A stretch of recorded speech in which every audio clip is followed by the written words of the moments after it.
Good morning, everyone, and welcome to American Scouser's Morning Coffee or Tea with American Scouser. It is Wednesday. We are back in action, and I am back to being the world's greatest dad, number one. And number two, a close number two, is here. Gordo, what's happening? Yeah, well, time change has made. I think I might be world's number 3 dad right now because time change. The kid's just not sleeping, and I'm starting to become a bad dad because of it. It's just like we're gonna go to bed at 6:15 now because I need you to be in bed for a lot longer. Wait. What time does the kid normally go? I know the other day when we were talking about a show when you were going to fill in for the podcast, you were like, "Oh, that's like putting to bedtime." I was like, "That's like 7 p.m." Yeah, well, he has like real bad FOMO. So, if the sun is still out, cannot put him to, like he just will refuse. So I can start the bedtime process at the same time, but he will go to sleep later and later and later. So like 7:30 is like when we start. Like let's brush the teeth, get changed. So he's late. I mean, But he can't sleeps blame the kid for not wanting to go to sleep when the sun is still out. But Yeah. the guy who sleeps when the sun is out and awake when at night, John is here. What's happening, John? Oh man, let me tell you, I wish I took all those opportunities to nap when I was a kid. That's Yeah. all I have to say. I really wish I did. Like when my parents got on my ass for not taking a nap, I thoroughly regret not doing. Why is this a vicious life cycle, by the way? Like Right. dreading the nap when you're a kid, and then now you're like, "Oh, I'd kill for a nap." Yep. Like middle of the day. Or like the driving, like, oh, I can't wait to drive. Now it's like I just want to sit in the back seat and stare out the window, or like take a nap. Yeah, like I'm at that. Like it's weird. Like Layla still loves driving. Jasmine not as much, but yeah, I get the same thing. Like when you first get the car and stuff like that, you're like, I'll go get it, I'll drive, and then now I'm like, ugh. DoorDash or something. Somebody bring the stuff here. I don't even want to drive to the store, kind of a thing. A lot to get to. Everybody gathering around today. Actually, we're like kind of like all over the place, including Instagram and stuff like that. So yeah, hop on. Let us know what you think. Obviously, the big news of the day is this is official. I don't know if it's as big of a news, Gordo, because we knew it was coming. Are you like greeting Richard with open arms here? What are you doing? Well, I saw there was a little discussion right before the show about like all the people that he like, I thought that guy was good, so I tried to pursue him, and that to me just seems like, oh yeah, like I once met Michael Jordan and we almost hung out. Like I could say a bunch of I was like the example I used in the group chat was like, oh, I was this close to playing for Derby County back in college, and I just I turned it down or whatever. My flight left early or what, just like seems like fluffy. So we'll see. I think we've discussed here already. Like if Edwards wants somebody, like I trust him. So this guy's got to be good, and he's made some good moves. And yes, he has overspent for a few players for sure. But yeah, let's give him a chance, and especially because he's got he comes with high regards. His references are good. So yeah, I think that's where I'm at with this too. More than who this guy is or what he's going to bring.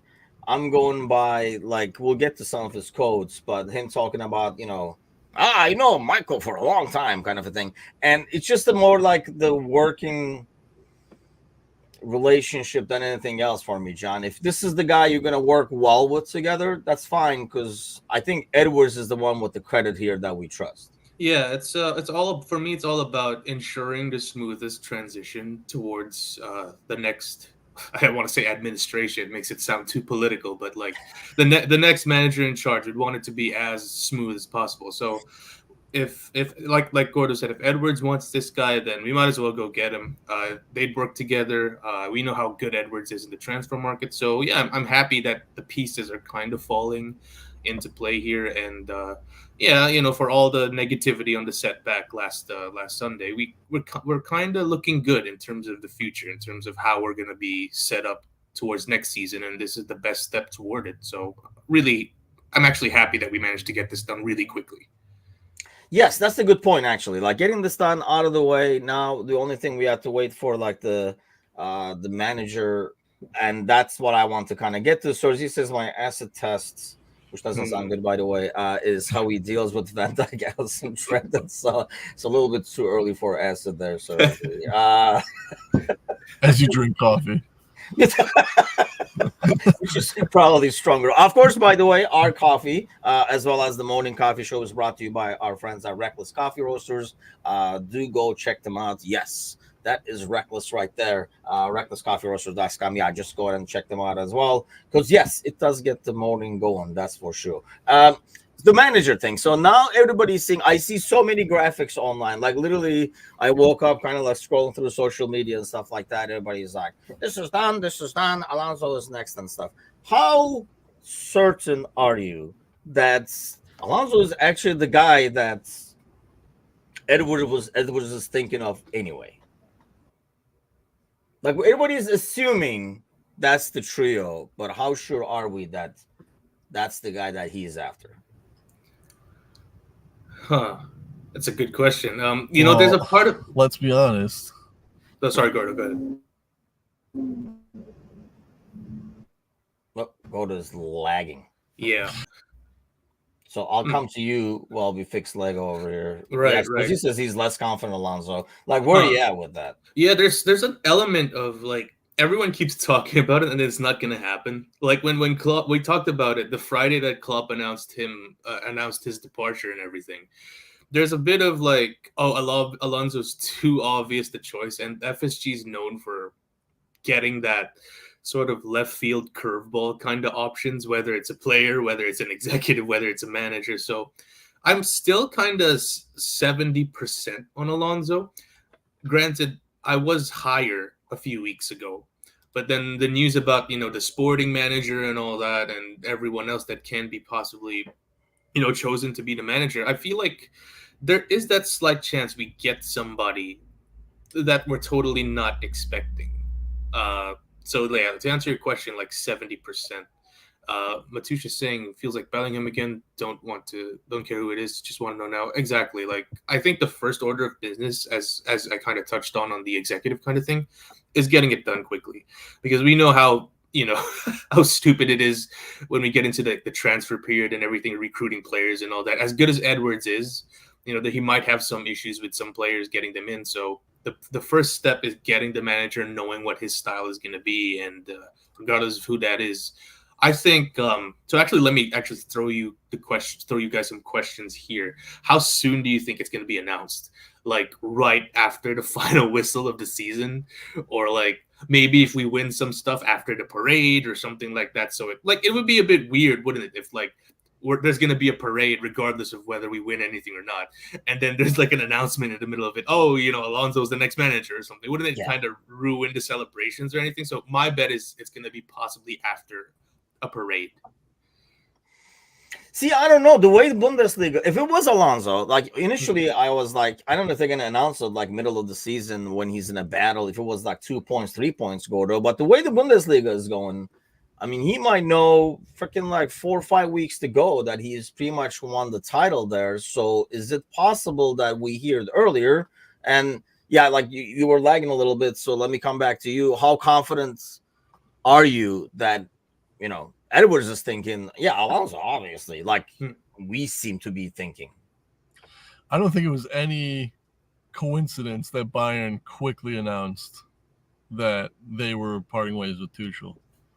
I think that was to me a telltale sign that it's very rare that clubs say, hey, we are going to let go of you at the end of the season. Like, how often do we see that? Like, oh, he's going to part ways with us. Like, we don't like what he's doing, so we are letting him go, but we're allowing him to finish the season. How often would we see that? I think it was very telling. The club basically putting themselves in the window for Alonso. It struck me as too coincidental right after Klopp announces his departure that they announced they're going to part ways with Tuchel. So I'm not 100% confident. Yeah. It's a bit, I mean, obviously it's an easier gig to do the Bayern gig, right? For Alonso, he's a lot more familiar with Bundesliga. I mean, that's how Bayern goes, right? Anytime they get even close, they just go and say, okay, these guys were giving us trouble from your team, so we are now buying them, kind of an ordeal. So if Alonso goes there, at least 1 or 2 players from Leverkusen are going to Bayern as well. Isn't it a lot easier gig, John, for him to take and almost like a semi-guarantee? 1000% is a freaking easier gig than there's a reason why it took what is it 12 years for someone to actually get into a sniff of topping Bayern from the Bundesliga. Like, I would actually lose quite a bit of respect for Alonso if he goes to Bayern, because listen, these are supposed to be it's like if Klopp goes to them after beating them in back-to-back seasons. Like, why? You've already proven that you could conquer this league outside of having, being on the ascendancy like Bayern is. It's like you've already sort of cleared that hill. So you might as well go for a new challenge, and a more worthy challenge, mind you, because listen, as good as Bayern is, as good as the stranglehold that they've had on that league, it's much harder to dethrone a Manchester City who's won 5 out of 6 Premier League titles over the last few seasons. So if Alonso wants to really show off his managerial chops, I feel like going here and doing what Klopp did, absolutely demolishing City for that league title we won a few years ago, is the way to do it, I feel. See, I mean, I do understand. Yeah, I agree that it's a lot easier gig. But at the same time, I don't know. It's a lot better position in terms of a career, probably coming to Liverpool, you would think. But Bayern is, obviously the peak of the Bundesliga, and life is a bit easier for you to be able to succeed in Europe, knowing it's a lot easier schedule in Bundesliga, not only in like number of games, because obviously only have one domestic cup, but the competition you face in some of those games and stuff like that. But I guess more importantly, do you guys think, like Gordo, do you think that's Edwards' main guy in the first place? Or because really, like, nobody has mentioned his name or anything like that, except like we've started this. So how is it any different than hashtag announce Mbappe that we always made fun of, like on the Discord channel? It's not. But sometimes that leads to, if there's enough, and honestly, you can't go anywhere on social media without seeing that connection. So, and you're telling me that they're not jumping on social media and seeing that stuff. So sometimes that could create, the fans like this. This is a good move. This is a great first move for me. Everyone's going to be really happy if I bring Alonso in. He's doing really well. I think it would, like, much to John's point about, when Jurgen dethroned Bayern and then leaving for them. I would love if they go all season without losing until the Europa League final, and then we beat them. And he's like, all right, this is the one team I can't beat, so I'll join them. He's got a good ending, actually. I like that ending. And Saido says, also perfect, and here's the thing. The 3-man defense, I have not watched a lot of Leverkusen. I know everybody's like watching him hardcore. Yeah. Like trying to get a sense of what we would get. Ryan is like, Emma, yeah. If you look at our Discord channel, we've been bringing him over. I would not want him at Liverpool. I keep saying it's just more like an ongoing joke that anytime something happens, we just put a hashtag announce and then throw his name in there. So, and Mbappe is always in there somewhere. Anytime there's an actual game going on, we're announcing a bunch of people. But I just don't even know. That has to come into equation too, John, when they are deciding who to bring. Well, I guess let me ask you this. When Edwards is coming, is he deciding who to bring based on their style? Or are we looking at our players and saying this guy is the best person to manage this group of guys? Or we're bringing the manager and then we'll adjust the squad accordingly? Because there's a lot of depth that can be adjusted. I think it's more. That's a good question. I think it's more getting a manager who would suit our style more. Because let's face it, even if Alonso comes in, he'd want to get some of his players, but that I don't think there'll be too much of a clear out, considering most of these players that we got are new. Right, we just got Szoboszlai, we just got Gravenberch, we just got McAllister and Endo. Like, even if they're not, hand in glove fits, you wouldn't sell them right away. Like, it just doesn't make sense, especially as talented as these guys are. And notice how I snuck Gravenberch in there, right? Because I'm just manifesting we all thought that. We knew there was like he's the building block for you that we're gonna build around Gravenberch. Yes. Right. But yeah, in all seriousness, I do think it's gonna be more suited to which manager can hit the ground running easier the personnel we have. And Cersei or Ryan kind of brought it up earlier, that it's also going to be an indication as to how this new manager and how this front office is going to be working, seeing how we're going to deal with the Van Dijk, Trent, Salah, Allison contract situations. Because I honestly feel, and we've kind of talked about this here in the Wednesday show, there's going to be at least one of them that's going to go. And I remember bringing up the question that who would you choose? Everyone chose Salah, unfortunately, right? As tough as it is to take, it's probably Salah. But yeah, I think that's going to be a big talking point with the next manager and with this front office coming in to next season. And we know, like Edwards is not only big on signing like guys long term, especially with the age and stuff. So it automatically looks like it would be more likely like Van Dijk and Mo. But at the same time, Gordo, they are not just good old fashioned old dudes. I mean, we were talking about a couple of weeks ago that Van Dijk is probably back to his best. So there's definitely a lot more time for him that you can get a lot of like good stuff out of him. And the same thing probably with Mo, even though probably Mo is a lot more marketable right now, and you can probably fetch more for him if you decided to sell. But do you think Edwards comes in and says, all the old people over here, you guys are gone, I don't like old people? I mean, I really feel like he's probably looking at the squad thinking it can go a lot of different ways. And if anything, it probably gives some flexibility in terms of the manager selection. Well, I definitely think like, yes, he always does take the approach with young kids, but somebody like Verge isn't just an older guy. He is playing his best football right now, so we'd probably get top dollar for him. But he brings, and I can't really. There's maybe a few hotheads in the team, that probably say a lot in the locker room, but he seems like that old. The senior, when you're a freshman, you start playing varsity ball. There's that senior that like everybody looks up to, even the seniors. Like seniors are picking on the freshmen. Like what this is, personal experience, but like seniors picking on. It sounded like it. Yeah. Hazing, they're hazing, and it's like, oh yeah, and then this one senior comes in and tells everyone to knock it off, and all those seniors basically, I'm sorry, so apologize, and that's Virgil.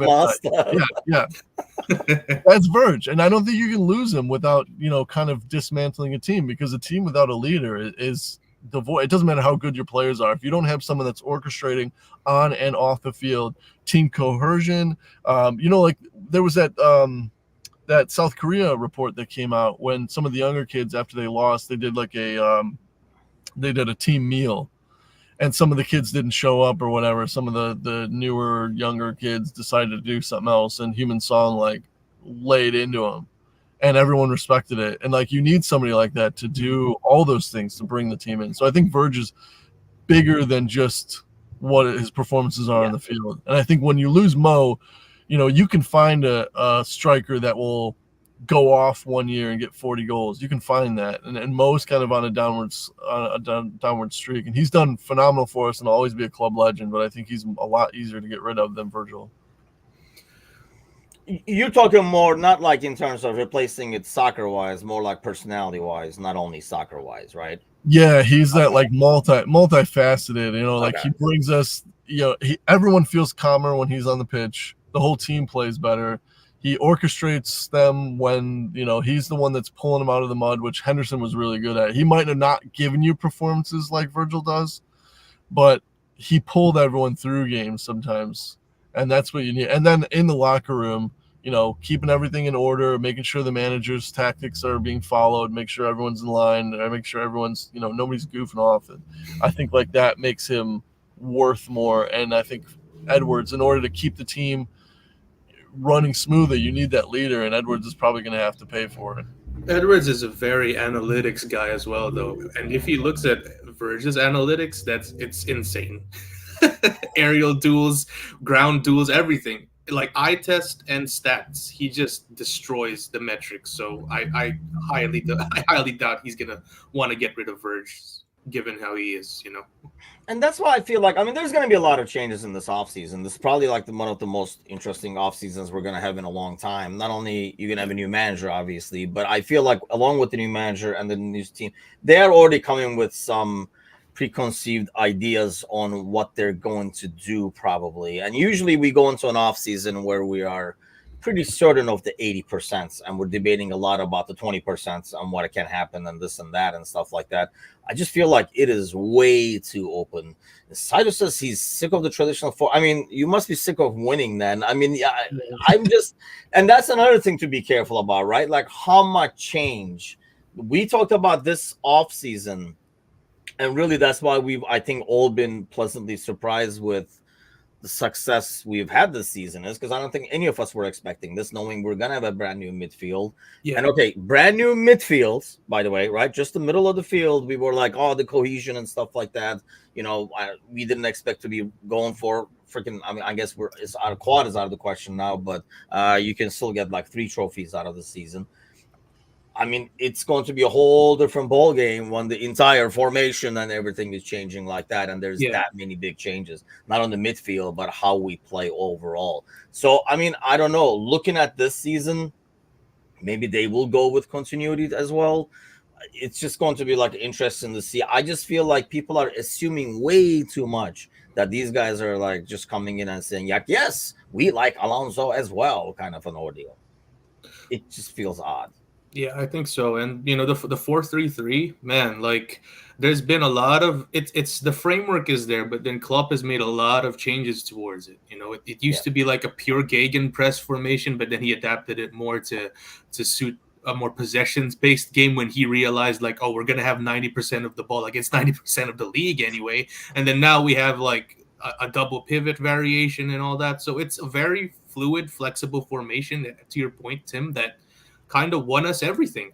And you know, the fact that we kind of had lower expectations this year, coming into this year rather, and seeing how we're doing right now means that we kind of underestimated how good the system was, where we could just bring in new players who are not really familiar with each other and still be grinding out these results, still be in contention for 3 trophies, already won 1. So yeah, I think, you know, as much as we'd slate Klopp for not adapting during the down moments that we'd lose, it's been largely a good and successful system, right?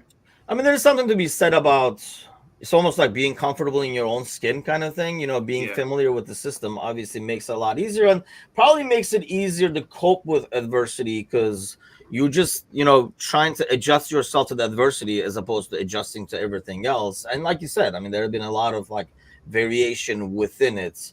Cersei says, and I've seen this before, will Linders may end up being the curveball where he comes in and, you know, convinces Linders. I would not be, or okay, Gordo, let's start with you. Do you think it's a possibility? If it is a possibility, are you putting the Gordo stamp on it? Well, did we see why? Don't get run over by the semi over there. It wasn't that time. It wasn't me. Usually, my bad. That's you, but okay. Sorry. Usually that one was me. As Gordon is parked on like in the middle of the railroad, he's like, I don't think Linders is staying. Like, so do we know why he turned down Ajax? Is that official? Did he turn it down? I didn't even know he turned down Ajax. Ryan thinks he signed, so there's that.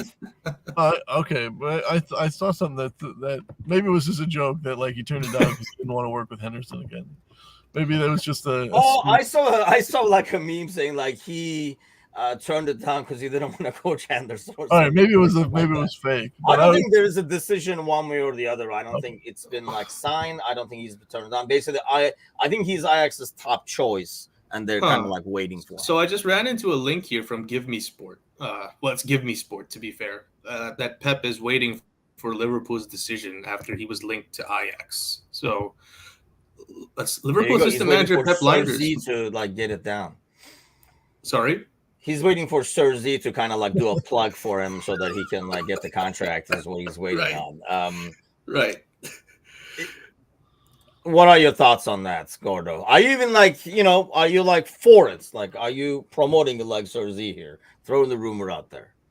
Well, I mean, if you go back, everyone's been talking about the Shankly to Paisley, but Paisley was in the boot room. You know, Paisley was one of the guys in there, and he was part of the the Knights of the Round Table, if you know, for lack of a better term, and that's Pep. So if we're really talking about, because let's be honest, Alonso is very fond in a lot of our memories. I don't think I'd call him a club legend, but like one of the best players that I've seen play for Liverpool for sure in my lifetime. But he has not been a part of this system. He's not been, for the last 10 years or so. He's got no affiliation with the club. The only affiliation he has with the club is that he played for us. Yeah. But he's also played for Bayern. So if you're going to use that, then you really got to think, okay, well, his loyalties are not 100% to Liverpool. Whereas, like, if we're really going to make this Shankly to Paisley, it would be Pep, right? Like, that would be the one that would make much more sense. He's been in it from basically ground zero. He knows the inner workings of the clubs. He knows the systems. He knows who works where right now. I mean, let's say, if God forbid something happens to Klopp, he would take over immediately. And I don't vice president. Right. Yeah. If you're going to call it the regime or whatever, right? The administration. Next up, right? John's administration. Yeah. Marx and Lenin and Stalin. Right? Yeah, exactly. But here's the thing, though, and this is my concern, and I'm not saying this is the case at all. I'm saying this as a concern. There are some people who are just great assistants and not managers. And sometimes you can look at somebody and be like, oh, what a great assistant, because he's not dealing with some things that the manager does. So he can be this technical genius and, be good on the training pitch with the guys and stuff like that. But there are some things sometimes the manager does behind the scenes, especially in terms of like man management stuff and all that might not suit him and might derail everything else. How confident are you, I guess, John, that he's gonna make the transition and be like, he was actually running the show all along. Klopp just happened to be there talking at the press conference. I think that's a step too far in terms of going like, hey, Klopp didn't. Don't you dare challenge the administration. Yeah. Like, was Klopp not doing anything, and Linders was the mastermind all along. That's crazy talk. I mean, seriously, in terms of maybe the tactical side, sure. And to answer your question, Tim, I think it won't be too much of a change, considering how he's already familiar with the leadership contingent of the squad. He's earned their respect and everything. Of course, there's always going to be questions, but then there's also going to be questions when Alonso comes in, if ever he does. Like, how is he going to adjust to a league that's supremely more competitive than the Bundesliga? How is he going to adjust his style to a league that doesn't necessarily cater to positive football? Like, there's also going to be questions for him. And the thing with Linders is, we know how he is. Like, that familiarity kind of gives us a bit more breathing room, kind of gives us a bit more daylight, which in turn kind of makes us more comfortable. So if we do get him, like, I would say it's number one, the practical choice, because for one, we already have a system in place for the players that we have. So it's just going to be you just give the keys to this guy, then we just start the car. It's just simple as that. And two, we don't need to invest too much on new players for the system, which FSG is rubbing their hands like, oh yes, this is going to be all profits for this term, instead of us, looking at the net spend again. So if there is a possibility, right? Like, we don't know whether it's going to be possible or not, if the rumors are verified or not. But if it's a race between Pep and Alonso, I'd give the edge to Pep. Honestly. That's interesting. I mean, honestly, by the way, I'm not saying that, so let's not like clip that or something like that over here, Mr. Clipper. Like that, I am saying like Pep is running the show or something like that. But I know how John works, man. Like, this will be a short and like 28 minutes after the show ends, that me saying, actually, Pep was running the show. He's got the Brendan Rodgers notebook right now. Yeah. Note to self. Yeah. That's interesting. I mean, I don't know if it's been between the two. For the sake of continuity, because the season has gone so well, I guess I would be for it. Maybe if you asked me 6 months ago, I would have wanted somebody, like a fresh start kind of thing. But then here's the thing. I mean, when we talk about continuity, you can talk about continuing the system and stuff like that. I mean, the biggest thing that, Pep was saying when he did an interview saying like he's leaving, he's not staying and stuff like that, his explanation was, like he was going to do it anyway. It's almost like Klopp was like, dude, I got one more year anyway, just hang in there and then we'll leave together, kind of an ordeal. And he stayed with it for his respect to Klopp and stuff like that.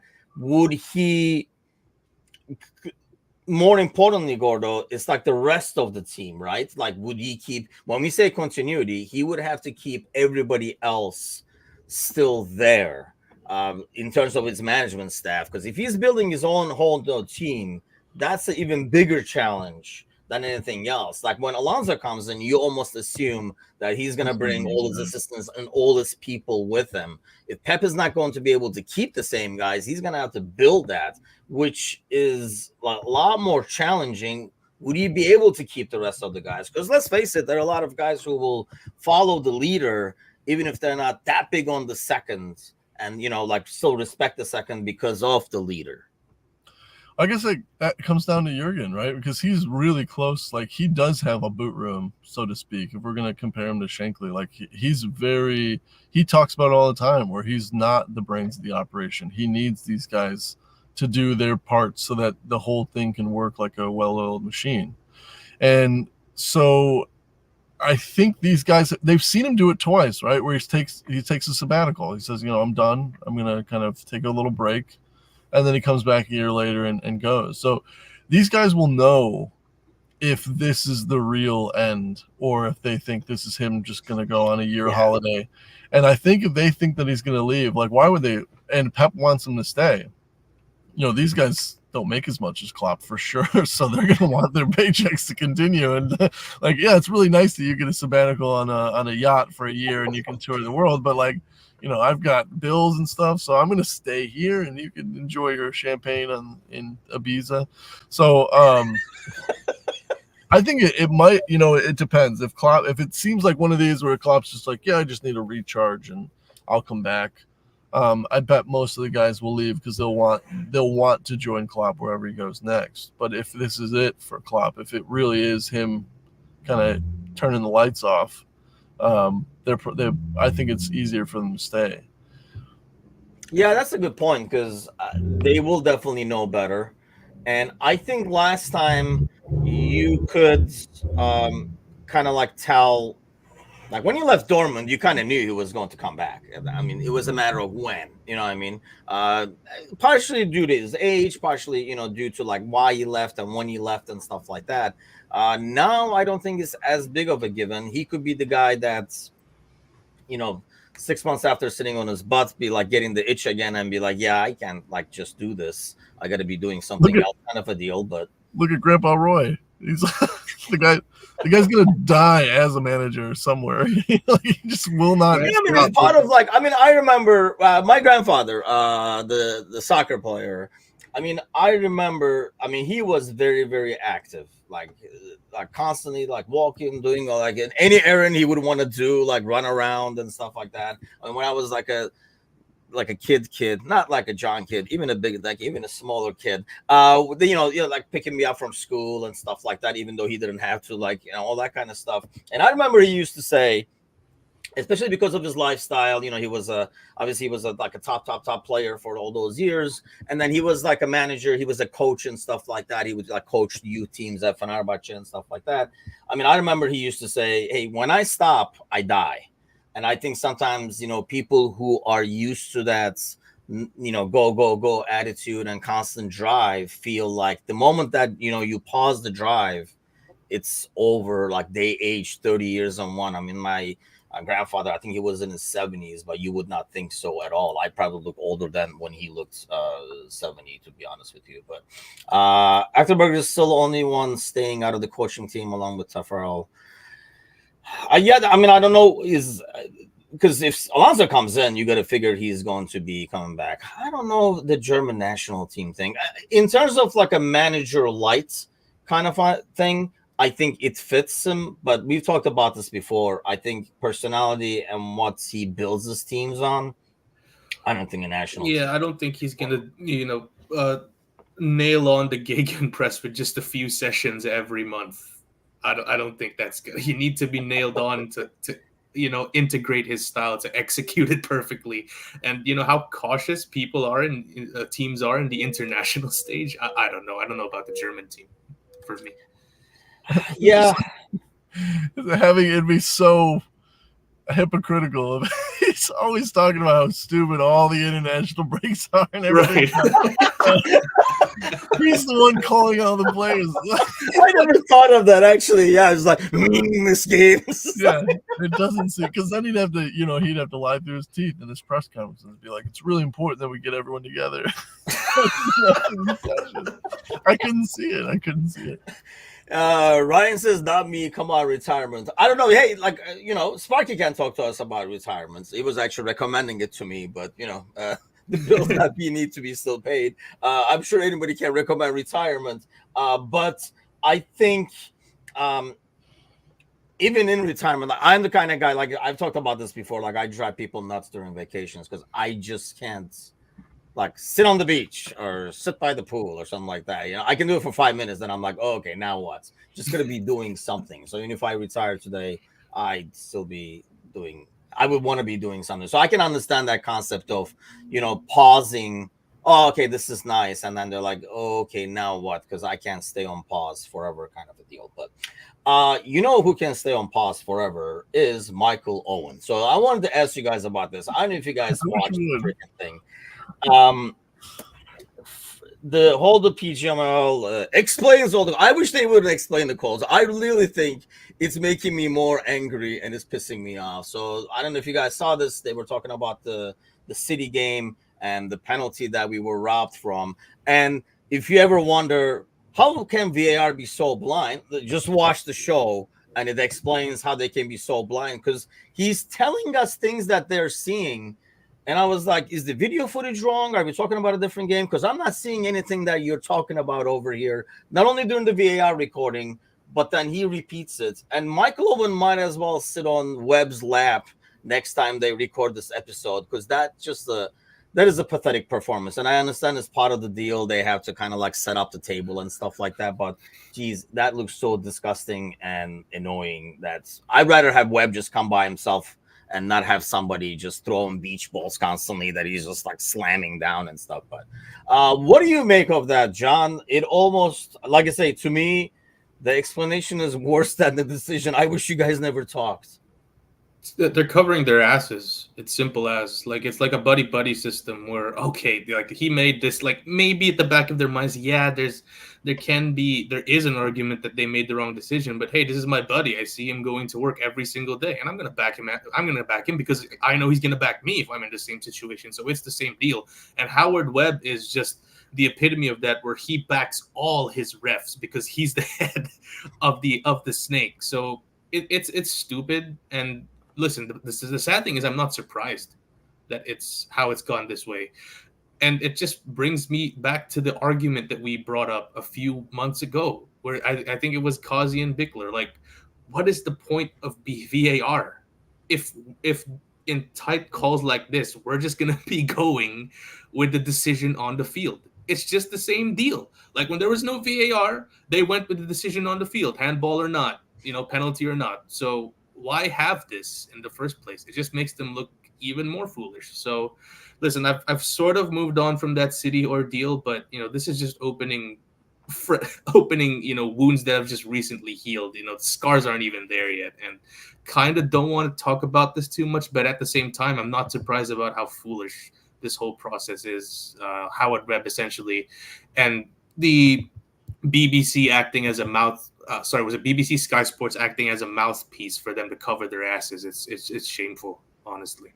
I mean, I'm sure when you own the rights and you spend the gazillion dollars to get those rights, Gordo, I'm sure, part of the deal is, hey, man, you got to kind of make us look good too, kind of an ordeal. So I understand why Michael Owen is on Webb's lap and is like, tell us how this is not a penalty, kind of a thing. And he's just like, freaking Webb is like, let me tell you. See, he's going in high. One is going with the cleats, the other one is going with the chest, but who cares? Let's move on to the next clip, kind of thing. I mean, I'm listening to VAR. I'm listening to them.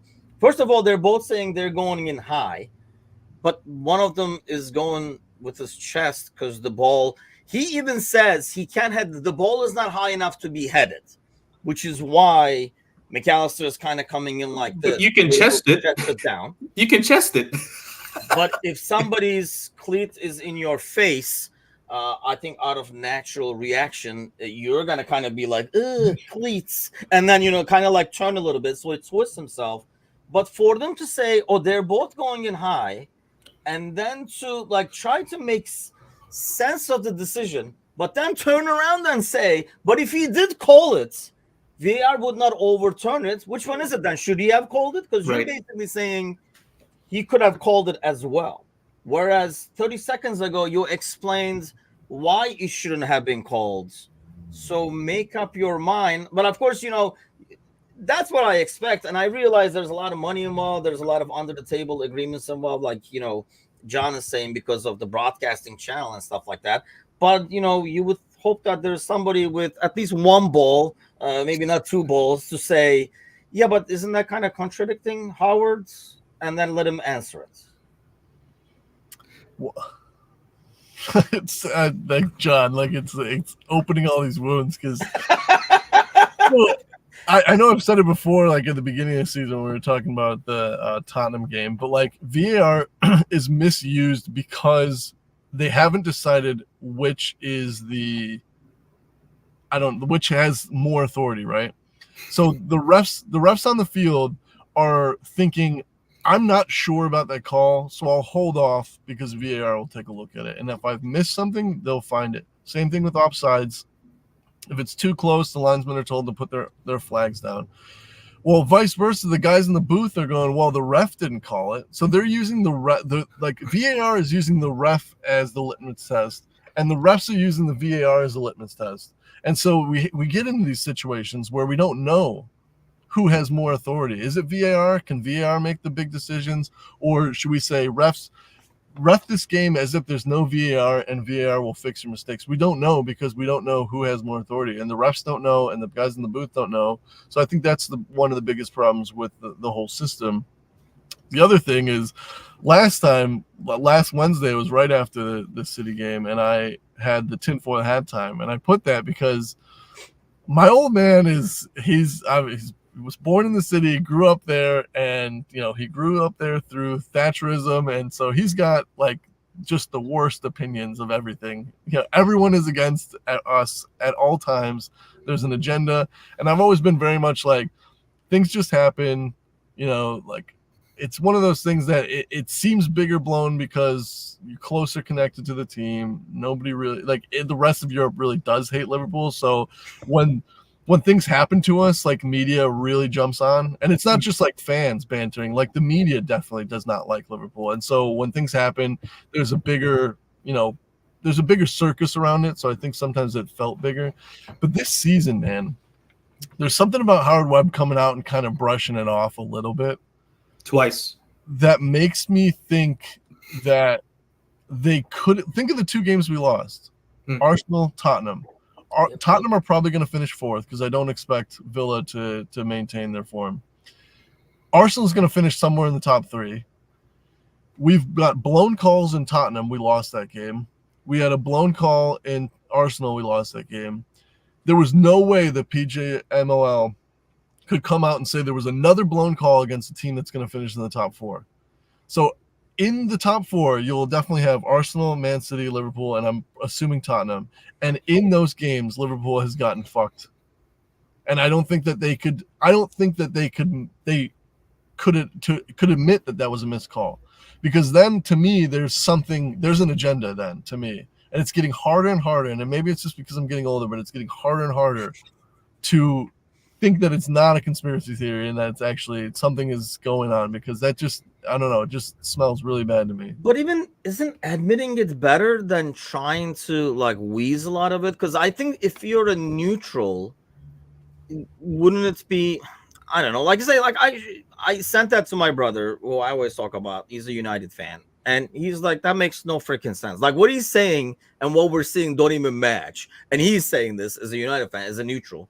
So for a neutral, I think it would be, and not, I wouldn't even consider him a neutral. He's a United fan, so he freaking like hates, like he was rooting for City anyway in that game, But if they came out in that explanation and said, yeah, that is kind of screwed up. It is high. It will be, a foul in midfield, so it should be a foul. It shouldn't have been a penalty. Blown call. And VAR is not going to change that because it's too close. It's not clear and obvious. Next clip, Michael, kind of a thing, and then move on, right? But when they do this, somebody like my brother who's a neutral, if they said that, my brother would be like, well, they admitted it's a mistake. Mistakes happen, and they would move on. But when they try to explain it like this, it almost makes it look worse, John, because it's becomes more clear that you are trying to cover up something. It almost looks like it's almost like you walk in and somebody just starts on like turns. You're like, what were you doing? Because you were doing something like before I came in here that you shouldn't be doing. And I feel like, that's the same thing. Why not just isn't admitting it easier than trying to hide it? I think the fact that they've made, to Gordo's point, two massive mistakes already, the Arsenal handball, the Tottenham VAR fiasco, kind of makes them admitting a mistake much, much harder, but it's still the right thing to do. And, we can all go into why the ruling was as it was, why it wasn't a penalty, so on and so forth. My whole principle is they got to simplify it. As you're saying, Tim, if they're going to call it anywhere else, they should call it in the box. I feel like that should be the principle. If you're going to call a handball here, it's a handball in the box. If you're going to call a high boot here, it's a high boot in the box. I don't understand why they're putting so many up to interpretation, unless, to Gordo's tinfoil hat point, they want to give some leeway for some manipulating for all that stuff. So it's tough. And, all I can say is I understand why Klopp is tired. I really do. Yeah, I know, like Recep, he's a fellow countryman. He's out in actually New Orleans, and he messaged me midweek, like and saying, like we were talking about VAR, and it just almost like becomes a more official way of match fixing in some ways, where they can do it, and they can almost like take some of the shit back and be like, hey, that probably should not have happened. Yeah, it wasn't in the script. It wasn't in the script. For my next act, I'm gonna make the skull disappear. Yeah, literally, they're doing it in front of you. You're watching the replays of VAR, and they're going, "Fuck you." See, he's going in high. You're seeing his foot high up in the air, and so I'm just like, I guess we are, because you're seeing it. I must not be seeing it. Yeah, I don't know. It's very aggravating, and we want the transparency, but I guess I should have. This should make us say we just don't want transparency. We want honest transparency, because this is like worse. I really felt like more aggravated watching that, because no, like you're lying to me as I'm watching this. What are you guys talking about? I mean, and the VAR guys looking at it is basically almost excuses Oliver, because if these guys in the video are seeing it like that, for him to see it live like that almost is a lot more natural. But it's just freaking nuts. This is a topic I do want to get into sometime. I know we're kind of like running late in the show, but why is that? No, that's not that part. This part. No, I mean, I understand why, but why Liverpool specifically, I guess. I mean, we talked a lot about like Liverpool in our Patreon content, which if you're not in there, by the way, that episode alone, I think is like worth the price of admission.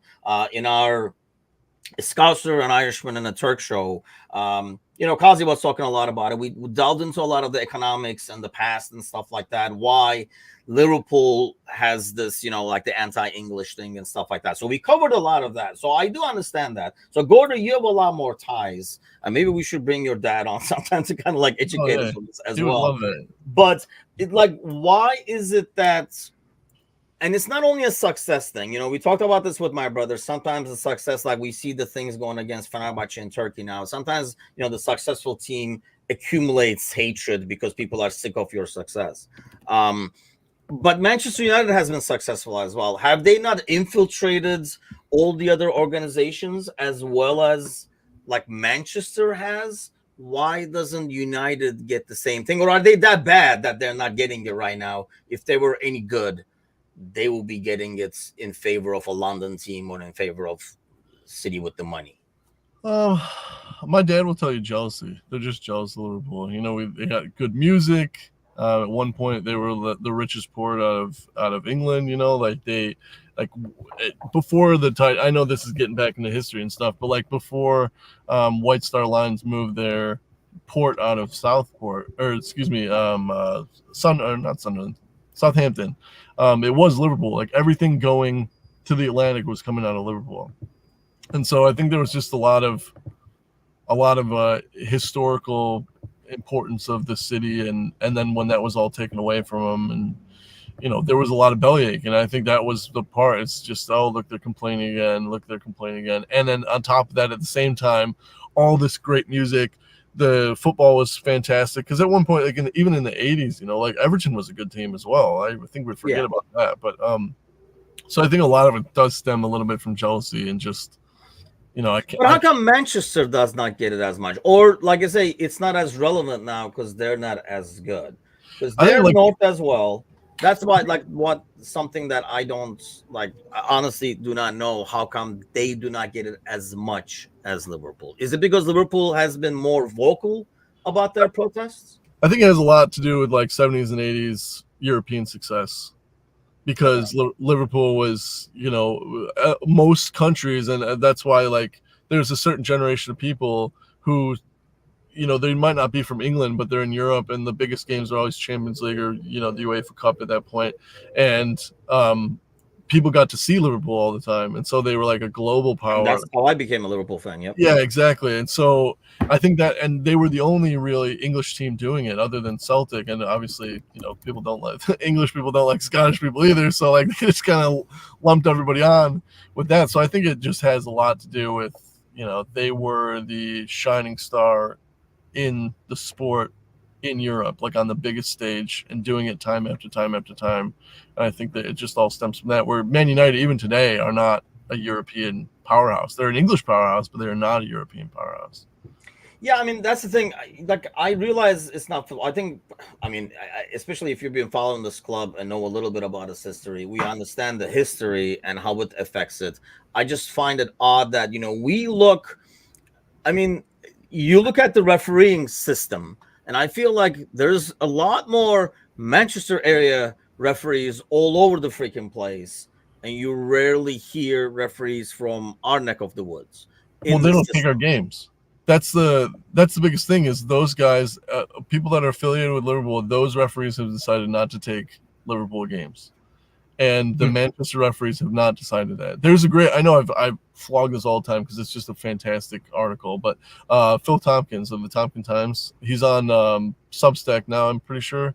But there is a free article about reffing decisions based on referees from the Manchester area against and for. Yeah, it's like an actual accurate analysis, not just theories, kind of a thing. Yeah, and so those guys have chosen not, and a lot of refs do. If they have some kind of affiliation with the team, they're just like, I will not ref games that have to do with rival teams or my own team, and so they take other aspects. So we never see those refs because they've decided not to take our games. Yeah, I mean, Sergi says Forest. I think not even close though. Being as someone who's international from a different country, and I mean, you can probably attest to this too, John. Being originally from Philippines and stuff like that, being exposed to, English soccer from far away. Forest was never. I mean, I guess obviously you're not as old as I am when Forest was really good, but still, there are only a few clubs, and Liverpool was. I mean, that's how I became a Liverpool fan, watching that final in '84 and stuff. And I don't think Forest was ever in the conversation, and maybe actually more in your era, United was part of the conversation, John. Yeah, and I think the whole bias towards the Manchester clubs, and that includes Man City, right? Because they're kind of more prominent than United are now, is the modernization of the game, like how it is now, came, I think, at the peak of those teams' eras. Like, the whole Premier League thing, when they transitioned from the old Football League to the Premier League happened, and Man United were already, staking their claim to be the top dog in the country. So I think, if we're talking about conspiracies, if we're talking about partiality, right, even if you look at the media coverage now, right, like, I know we just lost to them last Sunday, but United have been absolutely crap for the last 10 years or so.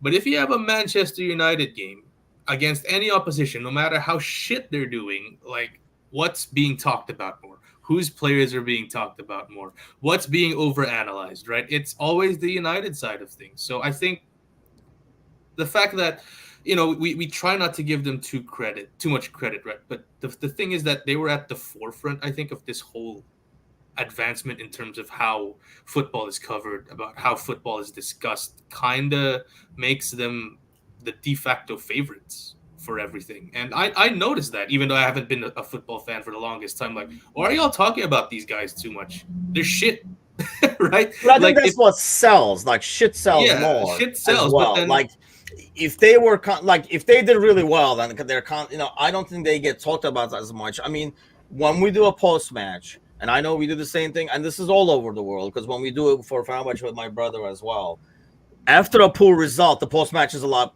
more crowded because there would rather be more people coming in and talking shit and saying either from the opponent's side or from your own team, coming up with alternative theories and stuff, as opposed to after a win where people just want to bask in the glory and not really say a whole lot. So I think sometimes like the shits, like a poor results and trashing gets a lot more.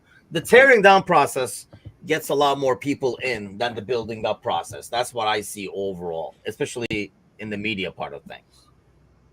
I still think that they get favorable coverage even when they're doing bad, because I like they always talk about Ten Hag and he played his tactics perfect. We saved his job twice this season. I really feel like we've saved his job twice, with the tie and then the loss this week.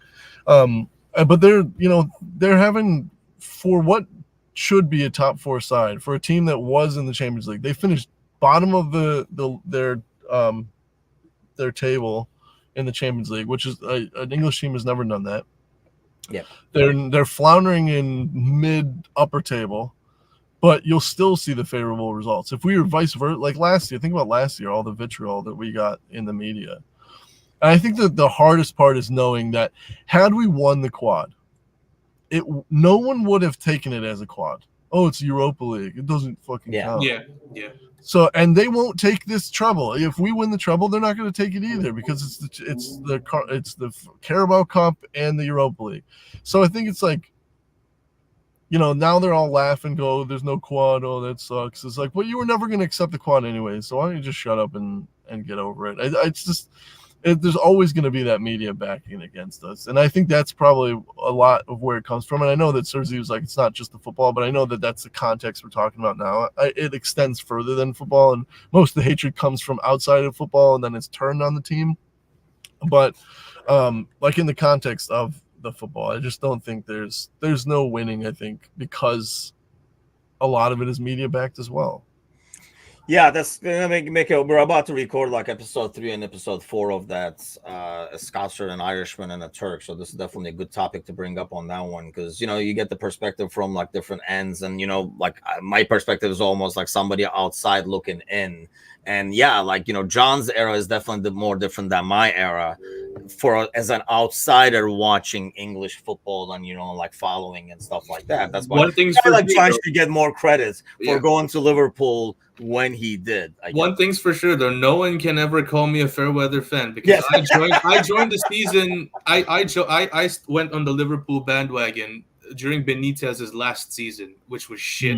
The season after that was Roy's season, and then we got the Dalglish season, which is like Jordan on the Wizards, which is totally unnecessary. So yeah, no one can call me a fair weather fan, man, because my first 5 years as a Liverpool fan, oh dear, those were tough. Yeah, I mean, that's the thing. Ryan says the casual sports fan in the U.S. knows of United. Not sure I can say that about Liverpool. I think, the last decade, they probably, and it's always like eras, right? I mean, the last decade of like casual U.S. fans probably know of United more as a joke, and the history, they're probably more. And that's why there's suddenly a lot of like City fans because, sometimes people just start watching and they go for like the success kind of a thing. Sparky says insider from the 60s onwards. Okay, I'm not going that far back, thank God. But say, what's an insider fan? Sparky. I'm curious. What? What's an insider fan? He has the sheets. His bed has the Liverpool sheets. Gotcha. That's when you've reached peak fandom when you start sleeping on the crest. What about pajamas? Because I have Liverpool pajamas. I will say that's one thing that bothers me so much. Like in that LFC America group, is like people will post like all the jerseys they have, and like I always like, what, that does not make you. I know there's only like 15, 20 people listening right now, but that does not make you a fan. Okay, you could buy It just means you have deep pockets and like Right. okay, like my dad's like was born in Liverpool. The only jerseys he has are the ones that I've bought him. He's never right. He's never owned a Liverpool jersey that he bought.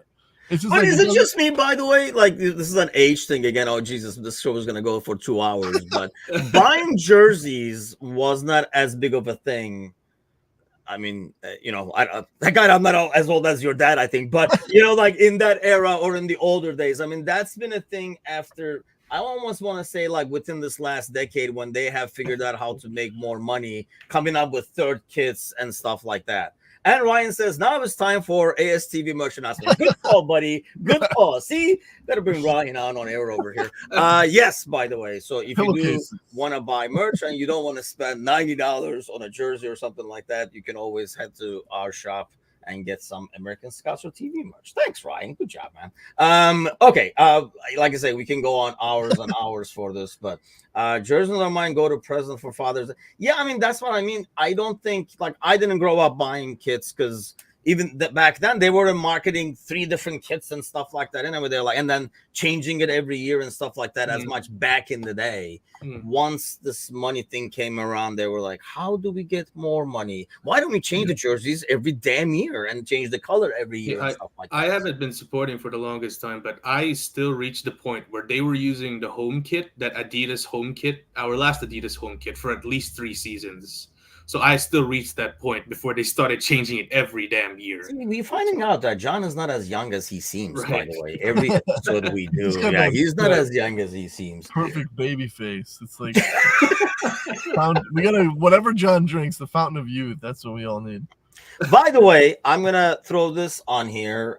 So if you are following us and you're like, hey, how do I get the rest of the crap that you guys do, kind of a thing, the Q code on your screen, you can kind of like scan it right there, and we'll probably post this on our like social media throughout too, so you can kind of access the other social media, but it should take you to this page right here on the vlog page, and then you can kind of see basically all these different ways. Yes, TikTok is there as well, and our promise is fairly new to us, and John, correct me if I'm wrong. But if we get to 1,000, there will be a clip of you dancing published in a Liverpool jersey. That's our promise, correct? Sean's got dancing videos and skincare regimen. The skincare regimen, I can do that. But, the dancing, we might have to multiply that 1,000 to 10,000. John's morning routine. How does John's skin look so smooth? Yeah, exactly. Podcast. I think we should do this. Yes. See, Ryan says it's about time. People have been asking, wondering, demanding, and yes, we deliver. That's what we're here for. But it's time for you to deliver. And go grab somebody by the ear and say, scan this goddamn Q code and do follow everywhere these guys are at. Make sure if you're following us somewhere else, head on over to the YouTube side and give us a subscribe there, as well as all the other social medias and TikTok. Get us to 1,000 so we can see what makes John's skin the way it is. We're getting to that generational wealth. We got QR codes now. Yeah. Listen, but like we're on 8 social medias and in high definition, and I think we all need some skincare routine from John. So you know what? Yes, we did upgrade our broadcasting, so I do apologize ahead of time that you're seeing us in higher resolution than before. Probably do not adjust your monitors or TVs. This is sadly how we look. It's not going to get any better. Any adjustment you make is not going to change anything. But thanks as always for joining us this morning. No panel show today, but the boys will be back tomorrow night on the Thursday night podcast, so do tune in for that. Have an excellent day, everybody. Enjoy the international break, and we'll be back tomorrow night. Take care.